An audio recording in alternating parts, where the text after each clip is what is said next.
Boa noite aos internautas. Sejam bem-vindos, é uma grande alegria estarmos aqui mais uma vez juntos. Nós somos o Grupo Espírita Adolfo Bezerra de Menezes, o GEABEM de Palmas, Tocantins, e realizamos as nossas transmissões ao vivo das palestras de segunda-feira, sempre às 20 horas, pelas plataformas YouTube e Facebook. Fique conectado à programação das palestras e faça sua inscrição em nosso canal do YouTube. Se você já fez, aproveita que você já está aí ligado conosco, dê o seu like, compartilhe e siga a nossa página no Facebook. Gostaríamos de convidar a todos para fazermos uma prece, nos conectarmos aí com a espiritualidade. Então, convido a todos para fecharem os olhos, visualizarem a meiga figura de Jesus, esse mestre amigo, que deixou o seu legado, o Evangelho, através dos seus exemplos, da sua perseverança, da sua luz. Querido amigo, Mestre Jesus, guie nossos passos em tua luz. Amado amigo da perfeição, guarde contigo os nossos corações. Que assim seja.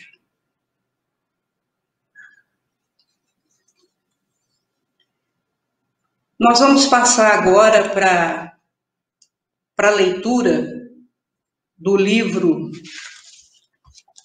Agenda Cristã. É um livro psicografado por Chico Xavier, pelo espírito André Luiz. A lição é a lição de número 4, e ela é intitulada Em Favor de Você Mesmo. Aprenda a ceder em favor de muitos, para que alguns intercedam em seu benefício nas situações desagradáveis. Ajude sem exigência para que o outro o auxilie, sem reclamações. Não encarcere o vizinho no seu modo de pensar. Dê ao companheiro oportunidade de conceber a vida tão livremente quanto você. Guarde cuidado no modo de exprimir-se. Em várias ocasiões, as maneiras dizem mais do que as palavras. Refira-se a você o menos possível. Colabore fraternalmente nas alegrias do próximo. Evite a verbosidade avassalante.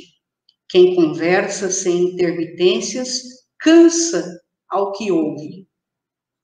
Deixe ao irmão a autoria das boas ideias e não se preocupe se for esquecido, convicto de que as iniciativas elevadas não pertencem efetivamente a você, de vez que todo bem procede originariamente de Deus. Interprete o adversário como portador de equilíbrio. Se precisamos de amigos que nos estimulem, necessitamos igualmente de alguém que indique os nossos erros. Discuta com serenidade. O opositor tem direitos iguais aos seus. Se você considerar excessivamente as críticas do inferior, suporte sem mágoa as injunções do plano a que se precipitou. Seja útil em qualquer lugar mas não guarde a pretensão de agradar a todos. Não intente o que o próprio Cristo ainda não conseguiu.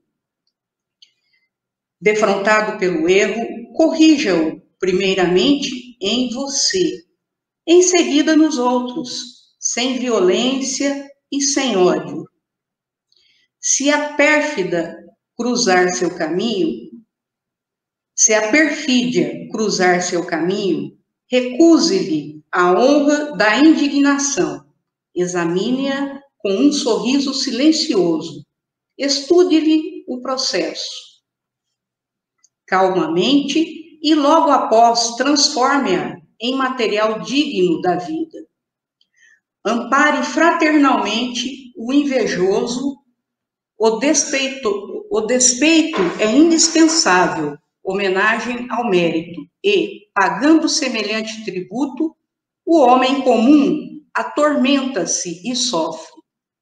Habitue-se à serenidade e à fortaleza nos círculos da luta humana. Sem essas conquistas, dificilmente sairá você do vai-vém das reencarnações inferiores. Quem também vai nos apoiar é o Bruno, intérprete de Libras. O Bruno, ele é colaborador do Grupo Espírita Adolfo Bezerra de Menezes, ele é facilitador do ERG, que é o Estudo Sistematizado da Doutrina Espírita, que acontece aos sábados às 17 horas. Caso você queira participar desse estudo, entre em contato conosco pelos nossos canais de comunicação. Muito bem, hoje nós temos a grata satisfação de receber o nosso companheiro de ideal espírita, que é o Giancarlo. Boa noite, Jean. Boa noite. Seja bem-vindo. Obrigado. O Jean, ele é colaborador do CEAPRE, que é o Centro Espírita Aprendizes do Evangelho, é localizado aqui em Palmas, e ele desenvolve atividades de palestra pública e também auxilia em outras atividades lá do CEAPRE. Jean, mais uma vez, é uma grata satisfação tê-lo conosco para tratar desse tema tão interessante, tão importante, né, para a nossa jornada evolutiva. Então, nós vamos passar a palavra agora para você, tá? Para fazer essa exposição. O Jean vai trazer o tema hoje, Corpo, Vida e Espiritismo. Mais uma vez, boa noite, Jean, e é uma grata satisfação tê-lo conosco. Fique à vontade. Obrigado, Marilza. Boa noite. Quero agradecer a você, ao Bruno, ao Alessandro, que está dando suporte para a gente, para essa transmissão. Eu que agradeço a oportunidade, né? Agradeço o convite para a gente falar sobre esse tema que é tão linkado, né? Para usar uma expressão bem contemporânea, bem linkado com as celebrações à vida que nós estamos vivenciando nesse mês de setembro. Né? Todas as preocupações que nós temos com relação a qualquer tipo de ação que atenta sobre a vida é um ato de celebração da vida. Né? E eu creio que nós, espíritas, temos toda a possibilidade de refletir sobre esse tema à luz do espiritismo, que é a doutrina que nos conforta, que nos orienta, né? Que nos norteia nessa jornada evolutiva enquanto seres espirituais que nós somos. Eu gostaria de iniciar essa temática trazendo uma citação. Uma citação que diz o seguinte: nós vamos falar de corpo, vida e espiritismo. Essa citação vai falar sobre um entendimento de corpo a partir de uma determinada ótica. E ela diz o seguinte: no corpo estão inscritas todas as regras, todas as normas e todos os valores de uma sociedade específica. por ser ele o meio de contato primário do indivíduo com o ambiente que o cerca. Essa citação, ela não é de nenhum autor ligado diretamente ao Espiritismo. O autor dessa frase se chama Josimar da Olho. Ele escreveu um livro chamado Da Cultura do Corpo. É lógico que é uma citação que traz o corpo numa perspectiva materialista. Mas eu trouxe essa citação para a gente abrir essa reflexão de hoje, por ele abordar a questão daquilo que o corpo nos possibilita em relação ao próximo e em relação ao ambiente. Josimar da Olho é professor de educação física. E eu também sou. Assim como a Marilza. E na educação física, geralmente quando as pessoas nos identificam com professores de educação física, é muito comum a gente escutar a frase: ah, você é professor de educação física, então você trabalha com o corpo. E é um fato. Realmente é isso mesmo. Mas eu sempre me pergunto, mas quem de nós, em algum momento da sua ação profissional, não trabalha com o corpo do outro, com a presença do outro, com a existência do outro, na relação com o outro? É disso que nós estamos falando. Identificar, falar de corpo é falar de nós. E para isso a gente necessariamente deve ampliar o entendimento sobre essas possibilidades que esses termos nos trazem. Eu fiquei me perguntando, para a gente fazer esse debate de hoje, o que é isso? O que é ter um corpo? Talvez mudando um pouco a pergunta, o que é ser um corpo? Nós temos diferentes respostas para essa pergunta, inclusive no campo científico, diferentes abordagens existentes na ciência que explicam, que dão um entendimento, um conceito sobre o corpo. Mas e no Espiritismo? O que é o corpo na ótica espírita? E para além disso, quais possibilidades nos são abertas e quais experiências nos são possíveis por meio do corpo? A história do corpo humano, é a história da civilização. Cada sociedade, cada cultura age sobre o corpo, moldando esse corpo, determinando esse corpo, construindo particularidades sobre esse corpo, enfatizando determinados atributos, em detrimento de outros, criando alguns padrões de comportamento, de estética. Surge a partir daí que surgem os padrões de beleza, de saúde, de comportamento, que dão referência aos indivíduos para se nortearem, se construírem como homens, como mulheres, Ou seja, se construírem a partir dos papéis definidos culturalmente por cada sociedade. Bom, para a gente tentar entender e chegar na questão da religiosidade a partir da ótica do Espiritismo, acho que vale um pequeno passeio histórico, na história ocidental, para a gente entender o corpo, que esse conceito, esse entendimento do corpo, ele é transitório, ele é mutável, ele é dinâmico. E o entendimento que a gente tem sobre esse termo hoje, ele é construído a partir de óticas de sociedades, de civilizações que vieram antes de nós. Na Grécia Antiga, por exemplo, havia uma ideia de corpo idealizado. Os próprios legados que essa civilização nos deixou, por meio da arte, por meio dos jogos competitivos, os Jogos Olímpicos, a ideia de um corpo, a ideia do corpo para o grego era esse corpo idealizado, esse corpo treinado, nesse corpo produzido em função do seu aprimoramento. Era um corpo modelado, tanto a partir dos exercícios físicos quanto das meditações.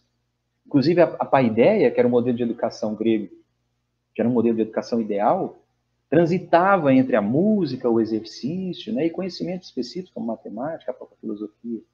Então, havia uma ideia de integralidade dessa formação desse homem, para a criação dessa imagem idealizada, que correspondia, inclusive, ao conceito de cidadão grego. Ou seja, o corpo é um elemento de glorificação, inclusive de interesse do Estado. Havia a ideia de se criar um corpo adequado àquele modelo de Estado, de sociedade, para aquela época, para aquele contexto. Já mais para frente, com o advento do cristianismo, a gente passa a ter uma ideia, um conceito de um corpo proibido. O corpo passa dessa expressão de beleza para ser entendido como a fonte do pecado. Tem uma frase do Papa Gregório Magno, que foi Papa entre o ano 590 e 604, que ele diz o seguinte: o corpo é a abominável vestimenta da alma. Ou seja, há uma ideia de que o corpo é aquilo que diminui o homem, é aquilo que o homem precisa carregar enquanto encarnado, né? Enquanto vivo. Por um outro lado também, há uma ideia de glorificação através do corpo do Cristo, aquele corpo sofrido do Cristo, né? O sofrimento do Cristo. A dor física tem um valor espiritual, né? Agora, o que é marcante nesse período do cristianismo, né, da ascensão do cristianismo, é a ideia de separação, de divisão entre corpo e alma. Esse é um conceito prevalente e que influencia, inclusive, o nosso entendimento até hoje. Nós vamos chegar lá, né? Nessa separação, há uma prevalência da alma, né? Uma hierarquia. A alma tendo um valor de importância muito maior do que o corpo. Por meio do corpo, cabia ao homem descobrir que ele era mais do que isso, né? Ele era uma alma que deveria lutar contra os seus desejos para conquistar aquilo que estava para além do corpo, que é a eternidade, a salvação.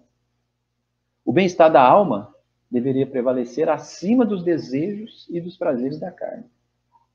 O corpo era o cárcere da alma. Era uma vergonha e deveria ser escondido.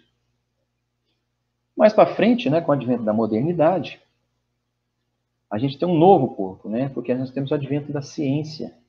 As ações humanas passam a ser guiadas pelo método científico. E, inclusive, começa a haver uma preocupação maior com a liberdade do ser humano, com a liberdade desse corpo. Né? O saber técnico, né? A razão, a racionalidade começam a se evidenciar como caminhos para o conhecimento. O corpo, né, de proibido, ele passa a ser descoberto pelo olhar científico, passa a ser objeto de estudos e experiências. Ou seja, há uma transposição, né, de uma ideia mais teocentrista para uma ideia antropocentrista. Nesse ideal renascentista, aí, o corpo é investigado, é descrito, é analisado, é estudado. E ele passa a servir à razão, à ciência. E surge uma nova fragmentação nessa conceituação de corpo, né? É a divisão do corpo entre o corpo e a mente. Também com uma hierarquia determinada de que o que é mais importante nessa relação são os aspectos ligados ao pensamento, à racionalidade, né? À razão, à mente. E o corpo, mais uma vez, ele fica relegado a uma situação de subalternidade em relação a alguma outra coisa que foi dividida dele mesmo. Nos dias atuais, né, na contemporaneidade, a gente pode tratar do corpo como um corpo em crise. Ou seja, atualmente há uma ênfase muito grande no desejo, no divertimento, né? Eu não quero reduzir aqui todas as discussões existentes sobre o corpo, mas é só para a gente ter uma noção de como que esses conceitos transitam de época para época, né? E de lugar para lugar. Então, nesse sentido, atualmente, esse corpo ele é construído, ele é decorado, ele expressa-se individualmente, né? Há uma liberdade da expressão individual. O corpo é um projeto pessoal, ele é flexível, ele é adaptável aos desejos do indivíduo, né? Ao mesmo tempo, e contraditoriamente, o corpo é disciplinado para conseguir reconhecimento social, né? Para ter aprovação social. Não se trata mais de aceitar o corpo como ele é, mas sim de corrigir, de reconstruir esse corpo. O corpo ocidental contemporâneo encontra-se em plena metamorfose. Essa dinâmica dificulta muito a nossa relação com o corpo, né? Dificulta a nossa relação conosco mesmo, porque muitas vezes as nossas referências não estão em nossos corpos, mas estão em outros corpos, né? Bom, de fato, como qualquer outra realidade mundana, o corpo é socialmente construído. Não há sociedade que não o modifique de alguma forma, produzindo determinadas características que servirão como insígnia, né, de uma identidade grupal, de uma identidade social. Mas, e no Espiritismo? O que a gente precisa entender é que nós falamos sobre o corpo no Espiritismo influenciados por essas construções históricas. Quando Kardec começa a tecer, né, a base do Espiritismo, ele faz influenciado por uma condição temporal, por uma condição cultural, né? Ele está na Europa do século XIX, enfim, tem todo um conjunto de valores e de entendimentos que estão presentes para aquela descrição que ele faz do fenômeno, né, que viria a se tornar essa condição do espiritismo que nós conhecemos hoje. Da mesma forma, né, que essa influência é sentida no discurso do Kardec, né? A influência do discurso cristão e científico de um papel secundário para o corpo, ela está presente no Espiritismo. É fácil da gente perceber isso. O próprio texto bíblico, né, Jesus fala, né, o Espírito é que dá vida, a carne de nada serve. No próprio livro dos Espíritos, na questão 309, tem uma pergunta que diz o seguinte: como considera o Espírito o corpo de quem vem de separar-se? Está falando sobre o desencarne, né? Está lá no capítulo 6, da vida espírita, né? Recordação da existência corpórea. Aí está perguntando como que o Espírito considera o corpo que ele está se separando naquela hora. E a resposta é muito interessante. A resposta diz o seguinte, né? Como veste imprestável que o embaraçava, sentindo-se feliz por estar livre dela. Então, a ideia de um corpo, né, do papel secundário do corpo, na perspectiva da ascensão da alma, do espírito, como aquilo que é mais importante, está presente nesses termos. A gente precisa entender que essa ideia também reflete uma necessidade de contrapor o materialismo presente, até hoje presente, no nosso discurso, né? Ou seja, há uma ideia de contraposição aí, né, na explicação. Então, tem uma opção didática, né? Para eu explicar o que eu quero, eu uso de exemplo aquilo que é o contraposto disso, né? Se eu quero falar sobre a luz, eu dou a contraposição da falta dela, do escuro, né? Da treva, né? Enfim, há uma condição didática também para que a explicação fique clara, né? E apesar da inovação proposta pelo Espiritismo, né, a doutrina carrega essas referências históricas da contraposição corpo e alma. Está claro no discurso. O nosso discurso quanto espírita, ele é carregado desse entendimento, né? Carregado dessas explicações dualistas, dessa divisão conceitual entre corpo e espírito, né?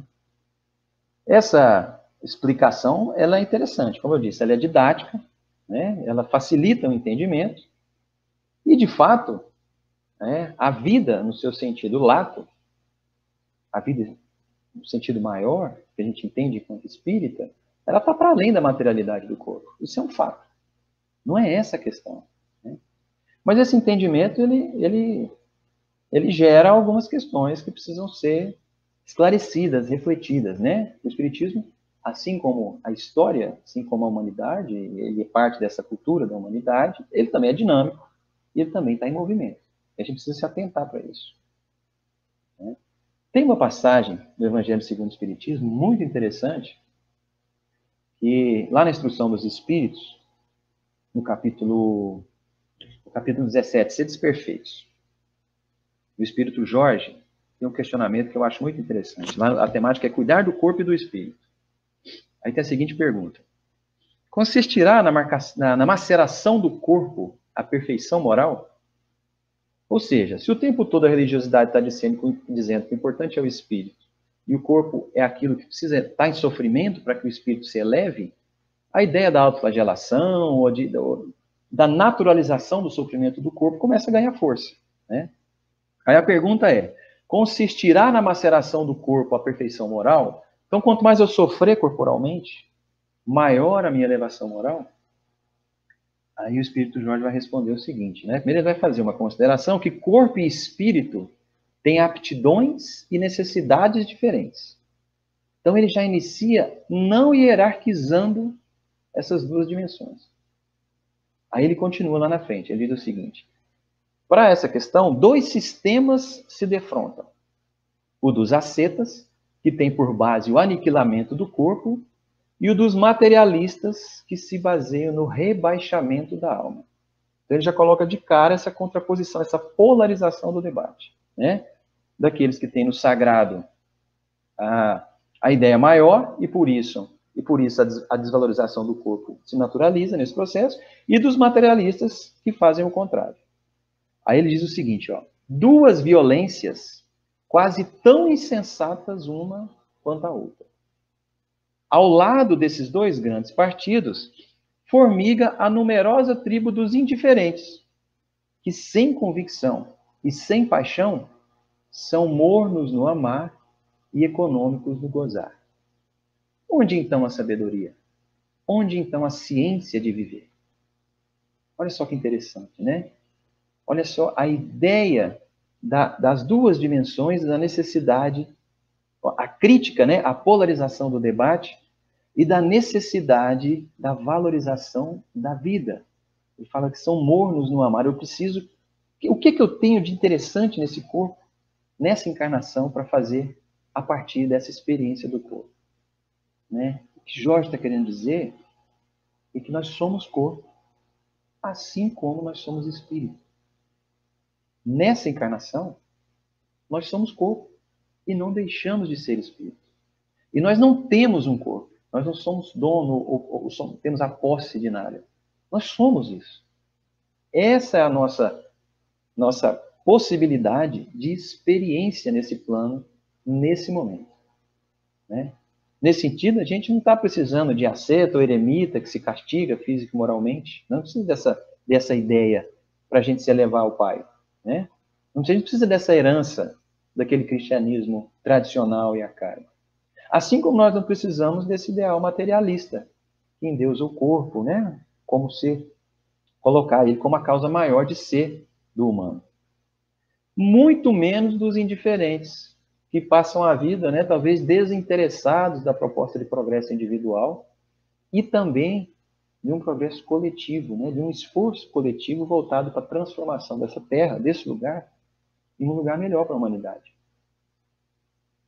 Considerando a importância, né, desse corpo para o nosso progresso, a gente deve cuidar das nossas necessidades, tendo sempre a concepção de que esse corpo é uma grande oportunidade de evolução para o espírito imortal. Portanto, né, a gente não deve dar uma valorização que o coloque acima do ser espiritual.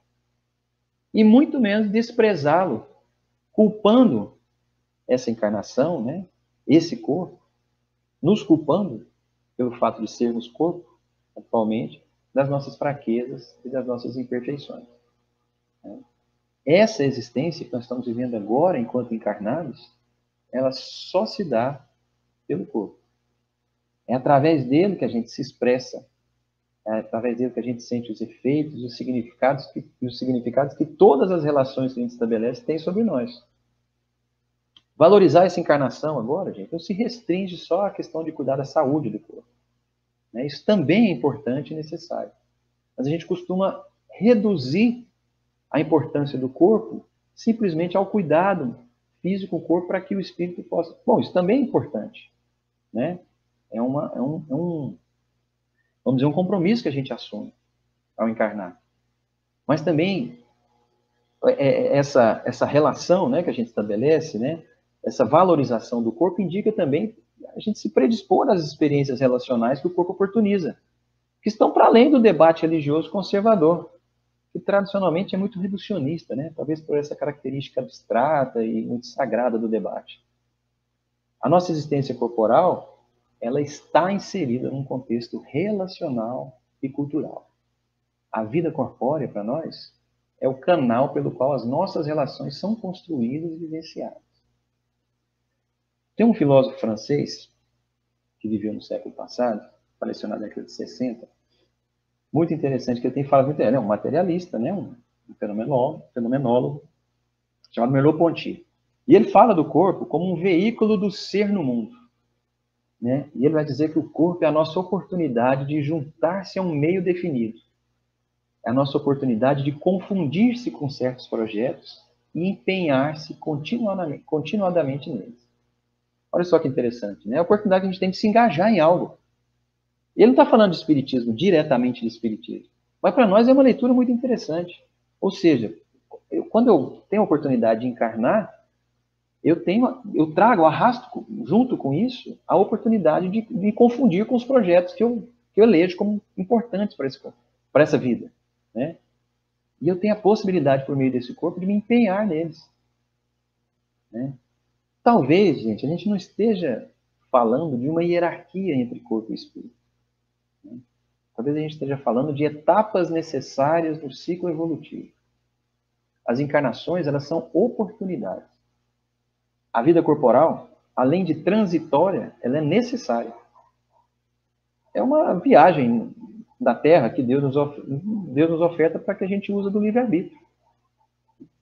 Claro que há mundos melhores, né, que a gente deseja, que a gente quer evoluir, mas para mundos melhores, nós precisamos ser melhores, para que a gente possa estar lá.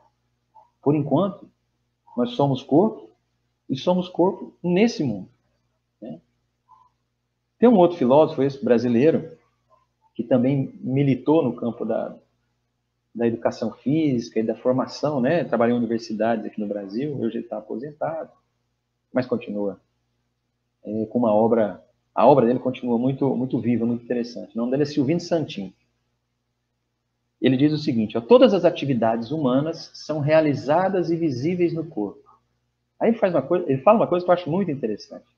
Ele diz o seguinte: a própria divindade, com o objetivo de se fazer visível e existencial, tornou-se corpo. Então ele vai dizer, né, que Deus, quando quis mandar uma mensagem mais direta para a gente, ele personifica Jesus. Ele dá um corpo a Jesus para que ele possa se fazer visível, para que ele possa existir entre nós e fazer que a mensagem dele seja chegada com mais objetividade, né?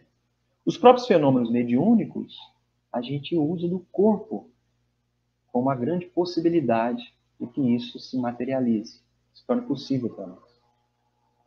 O Silvino Santin, né, ao contrapor essa ideia de um corpo disciplinado, que seria uma consequência imediata de compreensão desse corpo como uma parte secundária do ser humano, ele apresenta uma ideia que eu acho fantástica, né? Ele diz que é a ideia do corpo cultuado e cultivado. O que seria esse corpo cultuado e cultivado? É um corpo que necessita ter a dignidade da ação sagrada e festiva e, ao mesmo tempo, a cotidianidade do esforço e do equilíbrio, a continuidade do esforço e do trabalho criativo. Olha só que interessante, né? Eu tenho a dignidade da ação sagrada e festiva, ou seja, ele não está separando, ele está unindo. Eu sou corpo, né? Eu sou matéria, eu tenho sagrado e festivo ao mesmo tempo, e eu tenho, no meu cotidiano, o esforço do trabalho e da criatividade, o movimento, a ação em direção ao outro, a ação no criar, no colaborar, né? No ajudar.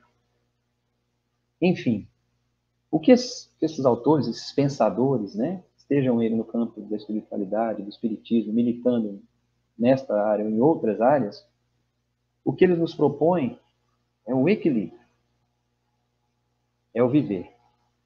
Né? É a gente entender a vida sobre uma outra ótica.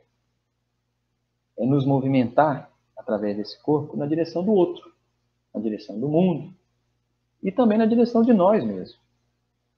O sentido da vida talvez não esteja em um objeto ou num outro corpo. Talvez ele esteja no entendimento das nossas imperfeições, dos nossos limites, na aceitação e na convivência com isso, né?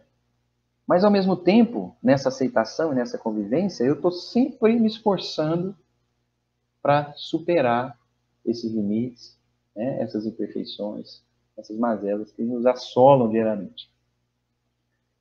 A gente precisa viver assumindo as nossas incertezas, né? Nós somos seres em construção. Como diz o Cortella, né? O Marcelo Cortella tem um livro que chama Nós Não Nascemos Prontos. Ele fala que a gente é um ser em constante evolução e, portanto, em constante construção. Ninguém nasce pronto e vai acabando. Pelo contrário, a gente nasce com a possibilidade da construção. Né? Nós somos seres em construção. E a experiência corporal é parte dessa edificação. Se não fosse assim, gente, a gente não teria necessidade de encarnar. Deus não iria nos propor essa experiência se ela não fizesse nenhum sentido. A gente precisa continuar, a gente precisa lutar contra a nossa vaidade, contra o nosso orgulho, né? A gente precisa tentar nos descobrir, a gente precisa olhar para dentro, a gente precisa reconhecer a nossa sensibilidade, a nossa carência. Talvez a partir daí a gente possa compreender melhor o outro, a carência do outro, a sensibilidade do outro. Essas são características das pessoas, não são defeitos, não são fraquezas. Né? Carência, sensibilidade, dúvida, são características de todos nós. Geralmente elas são apresentadas para a gente, sob um olhar racional, como fraquezas, né? Que devem ser escondidas ou camufladas. Mas não. Viver é enfrentar tudo isso. E é entender que isso é um processo natural de evolução. Mas, ao mesmo tempo, requer uma força, né? Um movimento da gente, uma ação para a gente não se mostrar indiferente diante das inúmeras demonstrações de injustiça, de violência, de exclusão, que estão aí presentes no nosso cotidiano. Né? Viver também é se sentir indignado, é se sentir impulsionado a mudanças. Mesmo que essas mudanças representem profundas alterações em nossa maneira de ser e de perceber a vida. É sair do comodismo. Né? É procurar incessantemente sermos melhores a cada dia. Mas, sem querer com isso, nos engrandecer frente aos outros. Na verdade, esse movimento ele é único e exclusivamente com o intuito de contribuirmos para uma vida mais justa e de forma gratuita. Isso é caridade. Contribuir de forma gratuita, sem esperar absolutamente nada em volta, nada em troca. É contribuir unicamente pelo sentimento de amor ao próximo que eu cultivo em mim. Né? E a gente pode ser esse corpo com essa lógica. A gente pode e deve abrir os sentidos para o mundo. A gente deve viver essa vida enquanto encarnado. Né? E literalmente os sentidos que a gente tem mesmo. A gente tem que tocar o mundo, tem que cheirar o mundo, tem que escutar o mundo, a gente tem que saborear o mundo. A gente tem que conhecer o mundo para além do óbvio. Né? Essa experiência, essa oportunidade é para isso. Né? É lógico que a gente elege valores, né? Através de uma relação de respeito, de interação, de reciprocidade. Não só com os outros humanos, mas talvez com toda a rede viva, né? Que a gente faz parte. A Terra é um ser vivo. Né? E é assim que a gente vai entender a lógica da vida, né? É assim que surgem as possibilidades de vivermos esse cotidiano, nessa diversidade, melhorando a nossa capacidade de usufruir dessas experiências que estão aí. Cada um de nós, cabe a cada um de nós experimentá-las e vivenciá-las com a maior intensidade possível. Eu gostaria de finalizar com um poema. Eu, além de professor de educação física, eu sou goiano. E sou um apaixonado, né? Lógico, pela minha terra natal, assim como sou apaixonado pelo Tocantins, por Palmas, por toda essa região, né? Já faz muitos anos que eu estou aqui, mas eu tenho essa referência, né? Da minha família de origem, em Goiás. E tem um poema de uma poetisa goiana que eu acho belíssimo e que eu me lembrei, né? Para a gente poder finalizar esse encontro para discutir essas temáticas de hoje. O poema se chama Não Sei, né, que fala um pouco dessa questão da incerteza frente à vida, né? Mas mesmo com a incerteza, a necessidade de continuar caminhando. E a autora desse poema se chama Cora Coralina. E ela diz o seguinte: não sei se a vida é curta ou longa demais para nós, mas sei que nada do que vivemos tem sentido se não tocamos o coração das pessoas. Muitas vezes, basta ser colo que acolhe, braço que envolve, palavra que conforta, silêncio que respeita, alegria que contagia, lágrima que corre, olhar que acaricia, desejo que sacia, amor que promove. E isso não é coisa de outro mundo. É o que dá sentido à vida. É o que faz com que ela não seja nem curta, nem longa demais, mas que seja intensa, verdadeira e pura enquanto durar. Que Deus nos abençoe e nos acompanhe hoje e sempre. Assim seja. Jean, muito obrigada, né, pelas essas palavras ricas aí de ensinamento que nos traz aí uma outra perspectiva, um outro olhar para o nosso corpo, de não reducionismo, né? Vejo que não tinha um momento, uma temática tão bacana, tão interessante para a gente estar encerrando, né, esse mês, onde a gente tentou trabalhar e conseguimos, com certeza, nas nossas palestras públicas, essa temática da valorização da vida, né? e essa bela reflexão sobre o espírito, o corpo, o espírito e a doutrina espírita, né, o espiritismo. Muito obrigada, leve o nosso abraço para os nossos companheiros do SEAP, temos muita estima, muita admiração por aqueles companheiros valorosos, tá? E contamos aí com a sua presença em próximos encontros, que você possa estar conosco, tá bom? Obrigado, Malu. A gente agradece também a presença dos nossos internautas e a gente convida todos para estar conosco, né, na próxima segunda-feira, juntos, nesse mesmo horário, tá? E não se esqueça de fazer a sua inscrição no nosso canal do YouTube. Dê o seu like, compartilhe e siga a nossa página no Facebook. Nós vamos passar agora para a prece final e assim encerraremos as nossas atividades.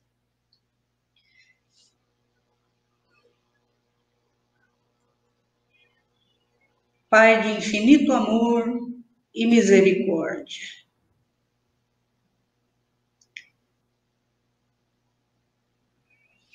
aqui estamos, neste planeta, nesta encarnação, nestes corpos, que nos foi concedido, emprestado, para valorizarmos e vivenciarmos as experiências divinas, experiências ricas que nos fazem a cada dia sermos melhores. Que possamos nos permitir, valorizando este corpo, a cada instante, a cada relação, a cada sorriso, a cada abraço, que possamos levar a boa nova do Cristo, expressando os nossos melhores sentimentos, utilizando essa ferramenta divina de evolução. Obrigado, Pai, pelos nossos corpos. Obrigado pela sua luz que ilumina as nossas consciências. Esteja conosco, hoje e sempre. Que assim seja.